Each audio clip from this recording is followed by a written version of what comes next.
بسم الله الرحمن الرحيم. اللهم صل على سيدنا محمد وعلى آل سيدنا محمد وبارك وسلم. قال الله تبارك وتعالى في القرآن المجيد والفرقان الحميد: أعوذ بالله من الشيطان الرجيم. بسم الله الرحمن الرحيم. الذين إن مكناهم في الأرض أقاموا الصلاة وآتوا الزكاة وأمروا بالمعروف ونهوا عن المنكر ولله عاقبة الأمور. صدق اللہ العظیم. تو آج کا عنوان یوم آزادی کیسے منایا جائے. تو میں نے آپ کے سامنے جو قرآن کریم کی آیت تلاوت فرمائی، تو اس آیت میں ریاست اور وطن مل جانے کے بعد جو کام کرنے چاہیے ان کی تفصیل کچھ یوں بیان کی گئی ہے. یہ ایسے لوگ ہیں کہ اگر ہم انہیں زمین میں اقتدار بخشے تو وہ نماز قائم کرے، زکوٰۃ ادا کرے، لوگوں کو نیکی کی تاکید کرے اور برائی سے روکے.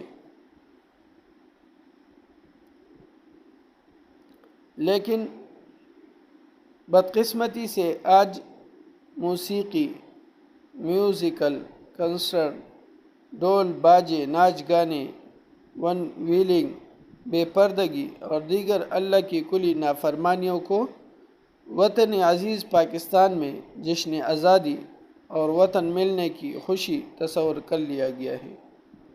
لہذا ان خرافات سے بچے اور صرف 14 اگست کے دن ہی نہیں بلکہ پورے سال آزادی کے نعمت پر اللہ کا شکر ادا کرے اور درج ذیل امور سر انجام دے. نمبر 1، نماز پڑھے. نمبر 2، زکوٰۃ ادا کرے.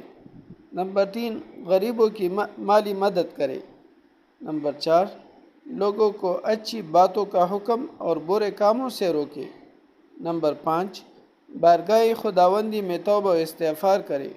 نمبر 6، اور جن مقاصد کے لیے یہ ملک بنا تھا انہیں حاصل کرنے میں اپنا کردار ادا کرے. تو ہمیں قرآن کریم کے مطابق چلنا چاہیے.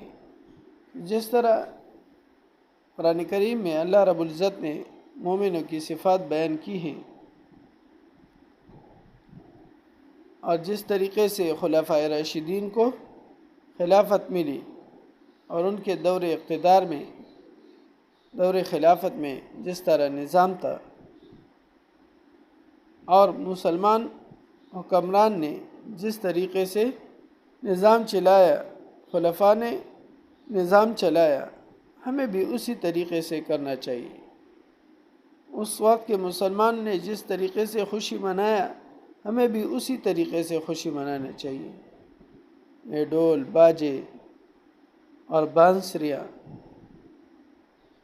نہ مریض کی تمیز نہ بڑوں کی تمیز، اور ایسے کہ ایسے بس بجاتے جاتے ہیں.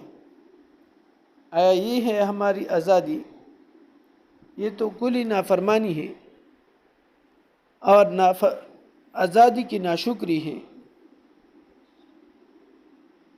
جس طرح رات کو ایک بندہ کہہ رہا تھا کہ یہ ہمارا پاکستان ایسے ایسے. میں نے سمجھایا کہ اللہ کے بندے اپنے ملک کی ناشکری نہ کرو، اپنے ملک کی ناشکری نہ کرو.